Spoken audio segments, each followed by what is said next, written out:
Period বা মাসিকের কতদিন পর মহিলারা গর্ভবতী হয়ে থাকেন?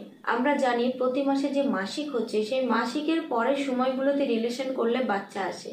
তো এই যে ধারণা, এটা কিন্তু সম্পূর্ণ ঠিক নয়।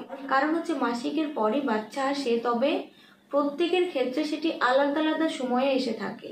কারণ হচ্ছে প্রত্যেকটি মহিলার মাসিক সাইকেলের উপরেই কিন্তু নির্ভর করে তার এই ফার্টাইল বা উর্বর সময়টি, যে সময়টিতে রিলেশন করলে বাচ্চা আসে। তো ফ্রেন্ডস, এই ভিডিও থেকে আমরা জানবো কোন সময়টাতে আপনি রিলেশন করলে আপনি গর্ভবতী হতে পারবেন। এবং প্রত্যেকটি মহিলার যেহেতু আলাদা আলাদা মাসিক চক্র, তো প্রত্যেকটি মহিলার ক্ষেত্রেই কিন্তু আমি বলে দেওয়ার চেষ্টা করব। চলুন আপনারা বিস্তারিত দেখতে থাকুন। তো প্রথমে আমরা জানবো যে কোন সময়টাকে আমরা উপযুক্ত সময় বলছি।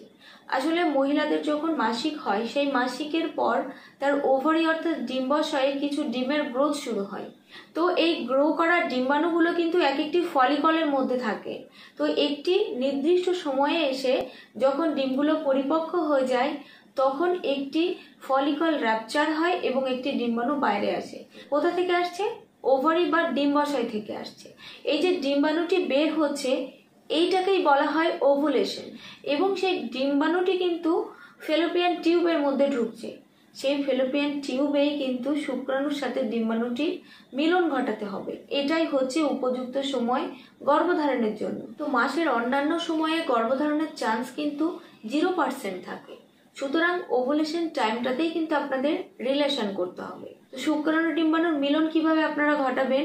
এক্ষেত্রে ডিম্বাণুটি যখন বের হচ্ছে তার আগে যদি আপনারা রিলেশন রাখেন, তো মহিলা বডিতে কিন্তু শুক্রাণু 3 থেকে 5 দিন পর্যন্ত বেঁচে থাকতে পারে। তো 3 থেকে 5 দিন পর্যন্ত বেঁচে থাকা ওই শুক্রাণুগুলো থাকা অবস্থাতে যদি ওভুলেশন ঘটে, তাহলে কিন্তু ওই শুক্রাণু দ্বারা ডিমটি ফার্টিলাইজ হবে।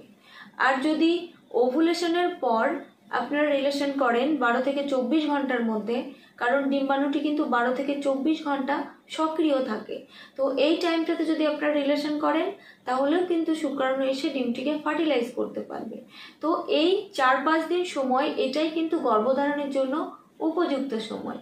তো প্রত্যেকটি মহিলার ক্ষেত্রে এই সময়টি যেহেতু আলাদা, সেটা আপনারা ক্যালকুলেট কিভাবে করবেন? প্রথমত আপনাদের সম্পূর্ণ মাসিক চক্র থেকে আপনারা 14 মাইনাস করবেন। আপনারা চটপট একটু হিসাব করে নিন আমার সাথে সাথেই। ধরুন কারো 28 দিনের মাসিক চক্র, বা কারো 30 দিনের, বা কারোর 32 দিনের। তো এই যে মাসিক চক্রগুলো আপনারা মনে মনে ভাবুন এবং তা থেকে 14 মাইনাস করুন।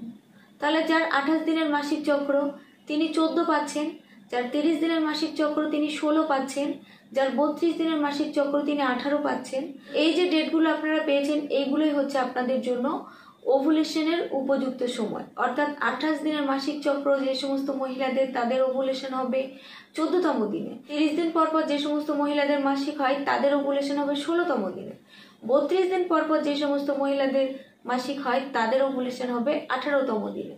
তো সম্পূর্ণ মাসিক চক্র থেকে 14 মাইনাস করে যে দিনটি বেরোচ্ছে, ওটাই ওভুলেশন ডেট।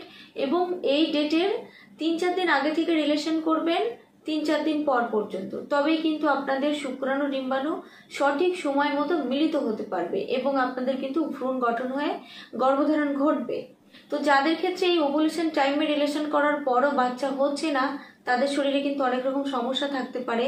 হরমোনের সমস্যা বা রিপ্রোডাক্টিভ অর্গানের সমস্যা থাকতে পারে। তো অবশ্যই আপনারা আমার চ্যানেলে দেওয়া ভিডিওগুলো ফলো করুন। এই সমস্ত সমস্যাগুলো কাটিয়ে কিন্তু আপনারা গর্ভধারণে সফলতা পেতে পারেন। তো আজকের ভিডিওটি এখানে শেষ করছি। ভালো লাগলে অবশ্যই লাইক করুন, আর চ্যানেলটি সাবস্ক্রাইব করা না থাকলে অবশ্যই সাবস্ক্রাইব করতে ভুলবেন না।